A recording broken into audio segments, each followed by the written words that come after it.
अभी भी कई सारे फॉरेन प्लेयर्स भारत नहीं आए हैं, लेकिन आज 17 तारीख है और आज आईपीएल रीस्टार्ट हो जाएगा। आज के मैच में कौन खेलेगा कौन नहीं, अभी तक कौन आया है कौन नहीं, और भैया किसकी रिप्लेसमेंट टेम्पररी रूप से घोषित हो गई, आज इस वीडियो में बताएंगे। नमस्कार दोस्तों, मैं यश तिवारी, आप देख रहे हैं क्रिकेट फटाफट का 1495वां एपिसोड। आज 17 मई की तारीख है और रोज की तरह आज भी आईपीएल को लेकर दिन भर की 10 तड़कती भड़कती खबरें आपकी स्क्रीन पर परोसेंगे। एंड तक वीडियो को देखिए, लाइक और शेयर जरूर कीजिए, और अभी तक चैनल को सब्सक्राइब नहीं किया तो सब्सक्राइब का बटन नीचे हिट कर दो, बेल आइकन दबा दो। चलिए दोस्तों, शुरुआत कर लेते हैं वीडियो की आज दिन भर की पहली बड़ी खबर के साथ। तो आरसीबी और केकेआर की टीमें एक दूसरे के आमने सामने होंगी, बेंगलोर में महामुकाबला होगा और शाम को एक दफा फिर से आईपीएल रीस्टार्ट होगा। भारत पाकिस्तान के बीच चल रही जंग की स्थितियों के बीच आईपीएल को रद्द कर दिया गया था, सस्पेंड कर दिया गया था। हालांकि उस समय से ही लगातार ये रिपोर्ट थी कि आईपीएल बहुत जल्दी शुरू होगा। अगर जंग बढ़ जाती, एक्सेलरेशन बढ़ जाता तो फिर सितंबर में बीसीसीआई ने प्लान बनाया था, लेकिन अब क्योंकि सारी कंडीशंस नॉर्मल है, आज से आईपीएल की शुरुआत होगी। देखो यार, अब पड़ोसियों की भी लीग है पीएसएल, जिसको भी वो लोग शुरू करने की तैयारी कर रहे हैं, लेकिन आईपीएल में विदेशी प्लेयर्स का संकट गहरा गया है और अभी भी आज आईपीएल शुरू होने के बावजूद भी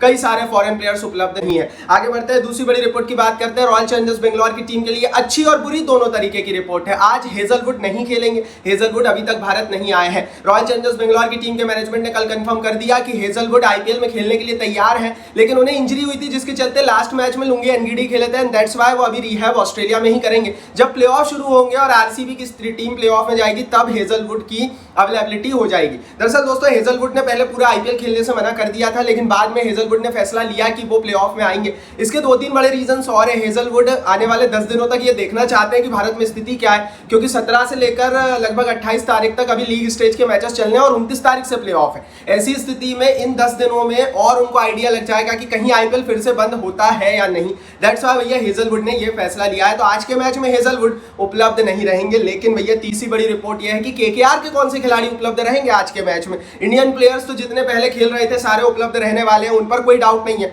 लेकिन विदेशी खिलाड़ियों की बात करूं तो डीकॉक, एर्नेस्ट नोकिया, रहमानुल्लाह गुरबाज, सुनील नरीन, एंड्रे रसल ये अवेलेबल हैं। इनको लेकर कंफर्मेशन आ गई है। स्पेंसर जॉनसन पर कंफर्मेशन नहीं है, मोइन अली बाहर चले गए हैं। तो आज के मैच में जो प्लेयर्स इंपॉर्टेंट है केकेआर की टीम की प्लेइंग 11 की अगर हम बात करें, उसमें भी वो सारे के सारे उपलब्ध हैं, वो सारे के सारे आज के मैच में खेलने वाले हैं। देखो यार, टीमों के लिए वो 4-5 अहम खिलाड़ी जरूरी है। विदेशी प्लेयर्स 8 होते जरूर है, लेकिन आपके 4-5 अहम प्लेयर्स आपका काम कर देते हैं। और ऐसी स्थिति में केकेआर के लिए तो अच्छी खबर है, क्योंकि डीकॉक और नोकिया दोनों साउथ अफ्रीका से आते हैं, दोनों अभी तो उपलब्ध है। तो केकेआर के लिए तो अच्छी खबर आज के मैच से पहले आ रही है, लेकिन क्या आरसीबी के लिए भी आ रही है? रॉयल चैलेंजर्स बेंगलोर के कौन कौन से प्लेयर्स अवेलेबल है, चलिए देख लेते हैं। Phil Salt, Jacob Bethell, Tim David, Romario Shepherd, Lungi Ngidi, Livingstone available हैं। हेजलवुड प्लेऑफ में अवेलेबल होंगे। कई सारे प्लेयर्स प्लेऑफ के दौरान चले भी जाएंगे, जैसे फिल सॉल्ट हो गए, जेकब बेथल हो गए। रिपोर्ट ये है कि जब प्लेऑफ शुरू होंगे तो सॉल्ट हो गए, बेथल हो गए, उसके अलावा लिविंगस्टोन हो गए, ये वापस चले जाएंगे। लेकिन आज के मैच में सिर्फ हेजलवुड उपलब्ध नहीं है। विदेशी प्लेयर्स की बात करूं, बाकी सारे आरसीबी के उपलब्ध है।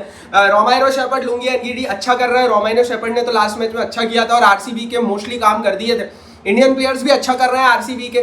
ये बात जरूर है कि रजत पाटीदार की अवेलेबिलिटी पर सवाल है। क्या पाटीदार एज ए कैप्टन आज का मैच खेलेंगे, उसको लेकर फाइनल अपडेट टेलीग्राम पर देंगे। टेलीग्राम की लिंक नीचे डिस्क्रिप्शन बॉक्स में। टेलीग्राम परिवार का हिस्सा अगर अभी तक आप नहीं बने तो प्लीज फटाफट बन जाइए नीचे डिस्क्रिप्शन बॉक्स को क्लिक करके, क्योंकि हर खबर हर अपडेट सबसे पहले टेलीग्राम पर चली जाती है। और आईपीएल बेशक खत्म हो जाएगा, लेकिन 2026 के आईपीएल की भी हर रिपोर्ट हर रोज सबसे पहले हमारे टेलीग्राम पर आती रहेगी। आगे बढ़ते हैं दोस्तों, अब बात कर लेते हैं दिन भर की 5वीं बड़ी रिपोर्ट की। तो मिचेल स्टार्क ने कह दिया है साफ, वो नहीं होंगे बचे हुए एक भी आईपीएल मैचों का हिस्सा। रिपोर्ट यह है, मिचेल स्टार्क आईपीएल 2025 से बाहर हो चुके हैं। उन्होंने भारत वापस नहीं आने का फैसला लिया है। अपनी सिक्योरिटी कंसर्न्स का अपने को हवाला देते हुए दिल्ली कैपिटल्स की टीम को ये जोर का झटका मिचेल स्टार्क ने दिया है। तो क्लैरिटी और क्लियर बात यह है कि मिचेल स्टार्क अब आईपीएल 2025 में हमें नहीं दिखने वाले।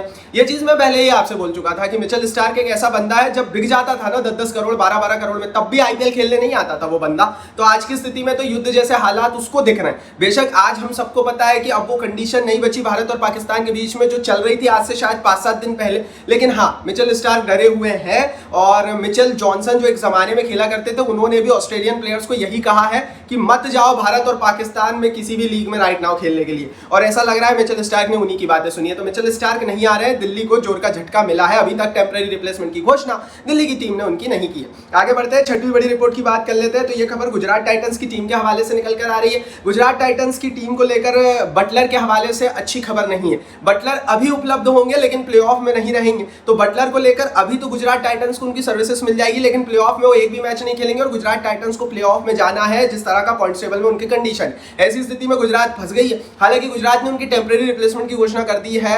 29 तारीख से 4 तारीख के बीच श्रीलंका के कुशल मेंडिस उनकी जगह लेंगे गुजरात टाइटंस की टीम में। तो कुशल मेंडिस अभी ज्वाइन कर लेंगे टीम को, लेकिन वो बटलर की जगह स्क्वाड का हिस्सा जब बटलर चले जाएंगे तब बनेंगे। अगर बटलर एन मौके पर नहीं जाते हैं फॉर एग्जांपल, तो ऐसी स्थिति में फिर कुशल मेंडिस बाहर ही बैठे रहेंगे। तो टेम्परेरी रिप्लेसमेंट जो कि नियम परसों के दिन मैंने शाम वाली वीडियो में बताया था कि किस तरह से एक बहुत अच्छा नियम आया है, उसका फायदा गुजरात टाइटंस ने तो कम से कम अभी बटलर के स्थान पर ले लिया।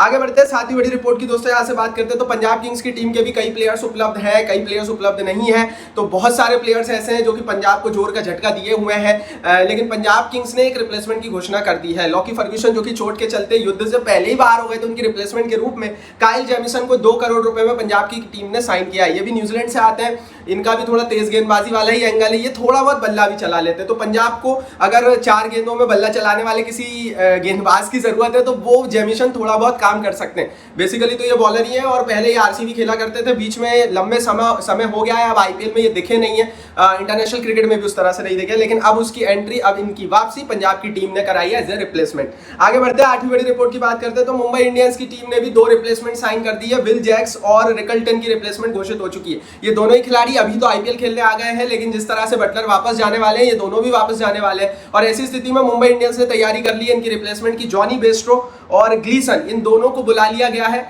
अगर जैक्स और रिकल्टन चले जाते हैं तो बेस्ट्रो और ग्लीसन उनकी जगह ले लेंगे टेम्परेरी रिप्लेसमेंट के रूप में प्लेऑफ के दौरान। रिपोर्ट यह है कि जो हमारे विल जैक्स है मुंबई इंडियंस के और जो हमारे रिकल्टन है, ये दोनों ही बीच में छोड़कर जाएंगे प्लेऑफ के दौरान, ये आईपीएल का हिस्सा नहीं रहेंगे। और ऐसी स्थिति में इनकी रिप्लेसमेंट ऑलरेडी मुंबई ने तैयारी कर ली है। तो जिस तरह से गुजरात ने तैयारी कर ली है, टेम्परेरी रिप्लेसमेंट का फायदा उठाया है, मुंबई ने भी तैयारी कर ली है। और आगे बढ़ते हैं और देख लेते हैं किस किस टीम ने तैयारी की है। तो भैया 9वीं बड़ी रिपोर्ट यहां से निकल कर आ रही है बेंगलोर के वेदर के हवाले से। बेंगलोर का वेदर थोड़ा सा प्रॉब्लम में डाल रहा है केकेआर की टीम को। केकेआर वैसे तो लगभग बाहर 1% चांस है, लेकिन अगर आज का मैच रद्द हो गया ना बारिश से, तो 1% चांस भी नहीं बचेगा प्लेऑफ में टेबल पर 16 अंकों तक पहुंचने का, 15 अंकों तक पहुंचने का भी सपना इनका अधूरा रह जाएगा। इसी स्थिति में 70% चांसेस बेंगलोर में आज बारिश के बताए जा रहे हैं। अगर आज बारिश होती है तो रॉयल चैलेंजर्स बेंगलोर की टीम को कोई नुकसान नहीं होगा, क्योंकि आरसीबी ऑलरेडी पॉइंट टेबल पर अच्छी पोजीशन पर है। अगर आज मैच होता है तो आरसीबी के जीतने के चांसेस भी अच्छे हैं। मतलब हमारी प्रेडिक्शन तो यही है कि आज आरसीबी जीतने वाली है, लेकिन 70% चांस है, 91% ह्यूमिडिटी है, गर्मी भी भयंकर है और बरसात के भी काफी चांसेस है। कुछ सोर्सेस तो ये बोल रहे हैं कि 100% बारिश होने वाली है। ऐसी स्थिति में कहा यह जा रहा है कि इस मैच को कराने के लिए हो सकता है लंबा इंतजार करना पड़े। अगर ये मैच शुरू हो गया तो डकवर्थ और लुइस नियम के तहत छोटा मैच भी हो सकता है। कई बार हमने इंडियन प्रीमियर लीग में देखा है रात को 1-1 बजे भी भाई 2-2, 3-3 ओवरों के मैच कराकर मैच को खत्म करने की कोशिश की गई है। बीसीसीआई अब यही कोशिश कर रहा है कि बचे हुए जितने भी मैच है आईपीएल क्योंकि रीस्टार्ट हुआ है, सारे मैचेस पूरे हो। और ऐसी स्थिति में भैया रैन का ये जो प्रेडिक्शन है सचमुच केकेआर के लिए एक नाइटमेयर बन रहा है। और रिपोर्ट तो यही है कि बेंगलोर में बरसात भयंकर। आगे बढ़ते हैं 10वीं बड़ी रिपोर्ट की यहाँ से बात करते हैं। तो मुस्तफिजुर रहमान होंगे दिल्ली कैपिटल्स की टीम का हिस्सा। एनओसी की जरूरत थी, बांग्लादेश की क्रिकेट बोर्ड ने एनओसी दे दी है और दुबई से अब, क्योंकि बांग्लादेश से वो दुबई गए थे, दुबई से अब वो भारत आएंगे। दिल्ली कैपिटल्स की टीम का मुस्तफिजुर रहमान हिस्सा होंगे और वो मैकगर की जगह लेंगे। मैकगर का आईपीएल से बाहर है तो उनकी रिप्लेसमेंट के रूप में मुस्तफिजुर रहमान को बुलाया गया था। अब यार देखो, मुस्तफिजुर रहमान है तेज गेंदबाज, मैकगर के बल्लेबाज। यहाँ से ये चीज हमें पता लगती है कि दिल्ली को शायद पहले ही ये पता था कि स्टार्क नहीं आ रहे हैं, एंड दैट्स व्हाई उन्होंने मैकगर की रिप्लेसमेंट एज ए तेज गेंदबाज बुला ली, क्योंकि उन्हें स्टार की रिप्लेसमेंट चाहिए। अब स्टार की रिप्लेसमेंट के रूप में ये किसको बुलाते हैं ये नहीं पता, लेकिन हाँ एक तेज गेंदबाज की जरूरत थी। स्टार्क नहीं है, मैकगर नहीं है, स्टार की रिप्लेसमेंट अभी आई नहीं है, लेकिन मैकगर की रिप्लेसमेंट के रूप में इनको मुस्तफिजुर रहमान मिल चुके हैं, जो कि पेस बॉलिंग ऑप्शन आपको बड़ा तगड़ा प्रोवाइड करते हैं। पिछले साल भी मुस्तफिजुर रहमान चेन्नई सुपर किंग्स की टीम का हिस्सा थे और अच्छी गेंदबाजी की थी। हालांकि दोस्तों इंडिया बांग्लादेश टेंशंस के कारण बांग्लादेश का कोई भी खिलाड़ी नीलामी में बिका नहीं था, जो कि बड़ी हैरान करने वाली बात थी। और मैंने भी उस समय कहा था मुस्तफिजुर रहमान तो बिक सकते थे, फॉर्म में थे, लेकिन अब उनकी entry as a temporary replacement हुई है। तो ये थी भाई दिन भर की 10 बड़ी रिपोर्ट। बाकी चलिए देखते हैं आज के मैच में क्या होता है। प्लेयर्स की अवेलेबिलिटी, कौन किसको टेम्परेरी रिप्लेस कर रहा है, उसको लेकर स्पेशल वीडियो, स्पेशल लिस्ट बताएंगे। उसके लिए चैनल के साथ जुड़े रहिए, टेलीग्राम पर ज्वाइन कर लीजिए, नीचे लिंक है, और सब्सक्राइब नहीं किया तो सब्सक्राइब का बटन भी नीचे हिट कर दो, बेल आइकन दबा दो।